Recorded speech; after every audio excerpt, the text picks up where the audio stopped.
Welcome back, guys. Got the Outlaw M5 tucked away. Working on a motor swap. Got the Dinmann 8 in. The E60 M5 that never leaves.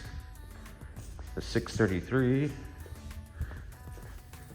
Early X5M. And of course the Queen. So when we went to Ice Cream Cruise, there was a little bit of a accident where we got rear-ended and the carbon fiber diffuser took some hits here. We've had this diffuser on a few different M5's of ours. Luckily it didn't damage the bumper though, so the tips look kind of weird because they're all out super far because obviously there's no diffuser. But there's a couple little marks on this bumper that have been there, like that one you can't really see. Some other little minor ones over here. There's some scuffing right there. So we have a replacement diffuser that you guys are gonna like. We got that on the way, it's being made right now. So we figure we're gonna take the rear bumper off and go get it all touched up and resprayed so that it's in the best condition possible, kind of like the rest of the car, and then put the more aggressive diffuser on. But let's start with getting the bumper off.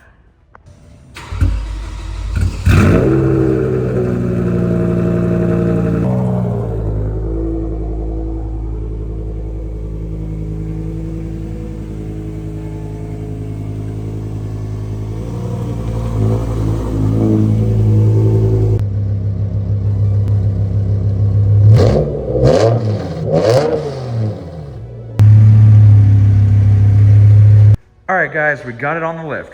Now what we gotta do is start taking apart the back here. So first thing we're gonna do is take off the taillights so they don't get scratched. And we'll have a little bit more access to get the bumper off. So now we're just gonna lift this up here. Then we can pull these side pieces out. There's a couple clips that hold them in. And these will come out. I'll do the same to the other side. There we go. So now we have access to the taillights. This has been LCI converted. So it's just 8 millimeters. Should be 4 of them on each side. You have these two here. And there's a couple back here. All right, the taillights are out. Only took a couple minutes. Now we need to get this bolt and that bolt out on each side. All right, so we got the car a little bit in the air. And from underneath, there's gonna be a plastic rivet clip here. Same on the other side, we're gonna have to push out. And then you have a fastener here and there. And then we'll get the bolts out for inside the rear inner fender. Okay, so now on the inner fender, there's 3 8mm screws going up here that we're gonna remove. And then we should start having a little bit more play in the rear bumper. On the plastic rivets, just took a punch and punched it right through the middle, and then that center piece came out. Okay, there's 3 more 8mm screws. We gotta get this one, and then there, and there, so it can separate from this plastic piece. All right, with the inner fender screws out, kind of just pops out, connects to this plastic piece in here. So just kind of wiggled it back and forth a little bit. All right, so on this side, kind of pull the bumper forward. You can kind of pull it back and then pull out. Now, starting to move. All right, the bumper's off the car. But now, before going to the paint shop, we've got to strip it, get this plastic piece off here, and then get the park sensors out so we can bring them a fully stripped down bumper. And then we're definitely have to clean this up a little bit. From the last shop, there was a lot of dust there, so I'm gonna get it all cleaned up. To remove the park sensors, it definitely helps to have 2 people, so you can lift up on the tab on the top and the bottom, and then have somebody else push it from the back. And then 1 sensor down, a few more to go. She's looking a little sad right now, but in the future she'll be looking a lot better. Now that we got the bumper off, we're gonna throw it into this M5, take it over to the paint shop.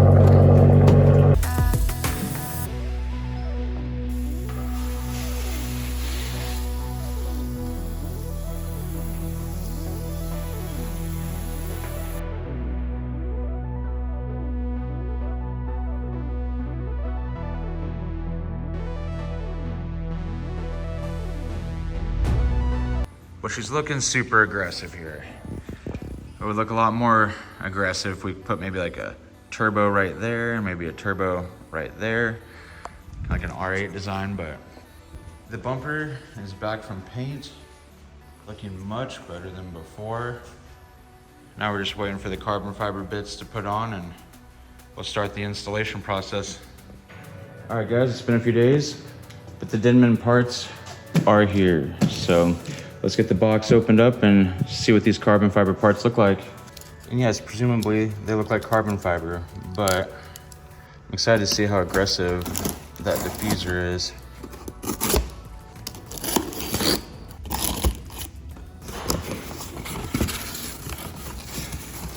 Excellent packaging. Very good packaging here. I mean, the parts are kind of expensive, but they are high quality. All right, the parts are out of the box. Now we just gotta do a little bit more unwrapping, but be very careful not to scratch the carbon. All right, so here's how it looks.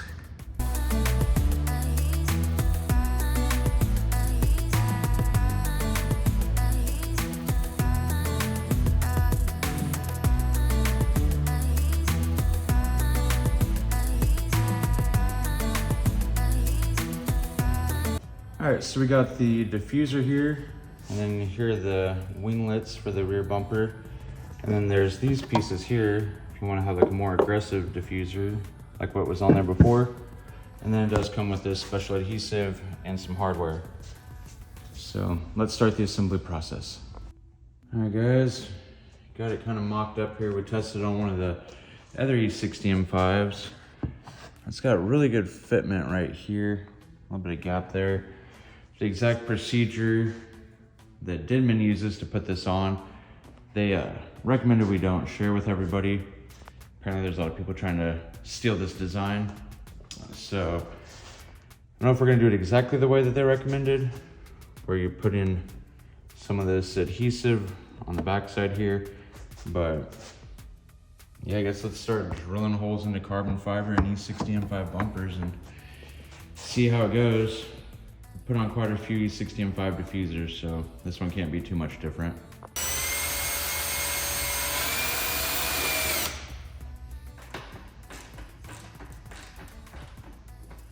All right, so there's one screw in. That definitely kind of hurt to drill into such an expensive piece of carbon, along with an E60 M5 bumper that's been freshly painted, but now we'll drill another hole on the other side.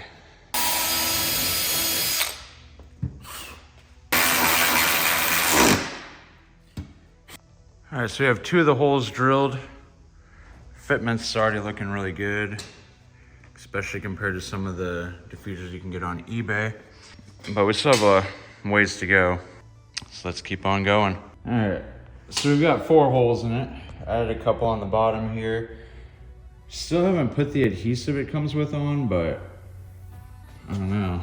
It fits pretty good without it. I'm honestly pretty curious to see how it looks on her, so I think we're gonna try to test fit it, see how it fits, see if there's any areas that have issues.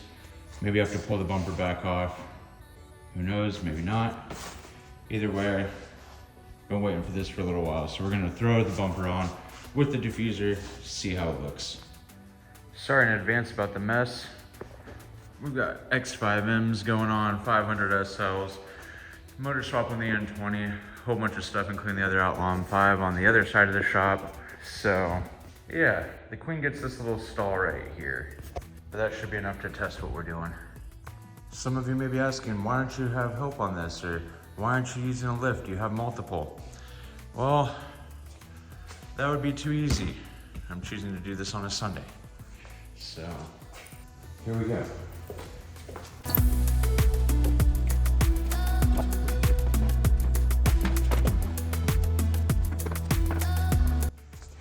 Initial thoughts, looks pretty freaking good.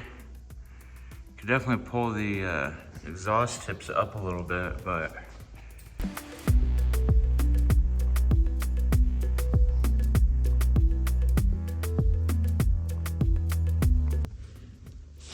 I'm still kind of on the fence about putting the 2 bumper inserts to go right there and there in, but I just don't like the design. If you can see here on our cheap carbon diffuser, these 2 pieces, this is already broken.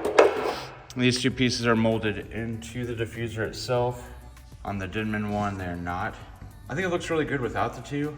Overall, the quality of this piece versus this one is a whole nother level.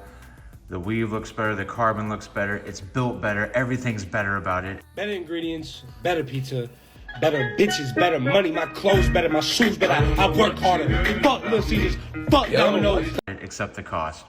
So, yeah, I'm thinking about running it without the 2 middle pieces. And then if we want to run those later, we always have the option to drill into the diffuser at that point. But kind of like a pickle and a cucumber, you know, once you're cucumber, you turn to a pickle, you can't go back to being a cucumber. Same sort of deal here. You drill those holes in the diffuser. It's not gonna look the best if you wanna go back to the 2. So I think we're gonna try this, see how it goes. I mean, so it's on there pretty good without any of the adhesive or anything. And this is also the first time that the bumper has met the body since being painted.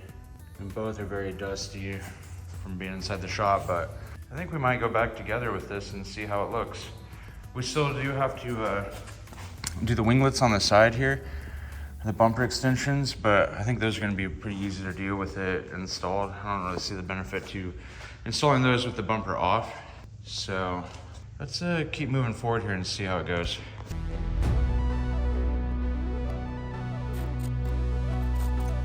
All right, so the bumper's attached from the top now. Still need to get the bolts from the inner fender well and the bottom. And actually, now that I'm thinking about it, I should probably put the park sensors in. Damn it. All right, so after a mild 15-minute delay, the park sensors are in.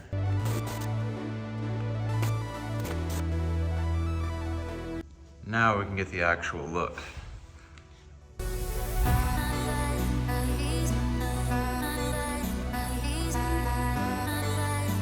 Much better. We still got some installation to complete and have to get the bumper extensions on, but I'd say we're making pretty good progress so far. All right, now it's time for the bumper extensions. This looks like there's some adjustability to it for sure, front and back and to the side, but I think that will fit. All right, so we got the car jacked up in the air now, so we can put the bumper extensions on and then also put the bolts back in the inner fender here. But let's drill some more holes. All right, so we're under the car here. Here's one of the factory attachment points for the rear bumper. So we're thinking put the extension here and use this hole, so we don't have to drill as many holes as possible. And then we try to attach it back here. We see it gets kind of thin. So we'll play around with the fitment and where we're gonna drill the holes at here. All right, so we used a few clamps here to figure out what points of contact we need to have the best fitment. Not too bad. All right, so I didn't record drilling the holes, but holes are drilled and it's attached to the car. So still have to do the other side, but it's coming together.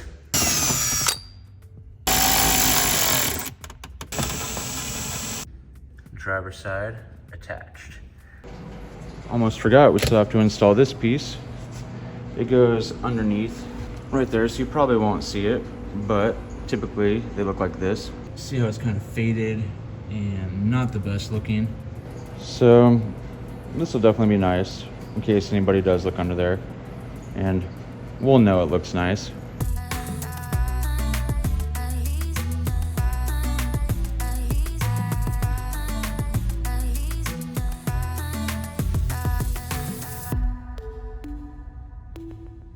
So it's looking pretty good here in the shop, but let's get it out in the sun and see what it really looks like. All right, so here we are. First time out in the sun with the bumper on, along with the diffuser. Let's see how it looks.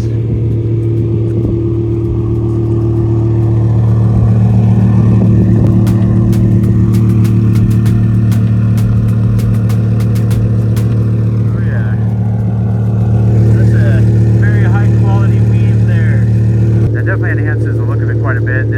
definitely not as complicated as some people made it sound.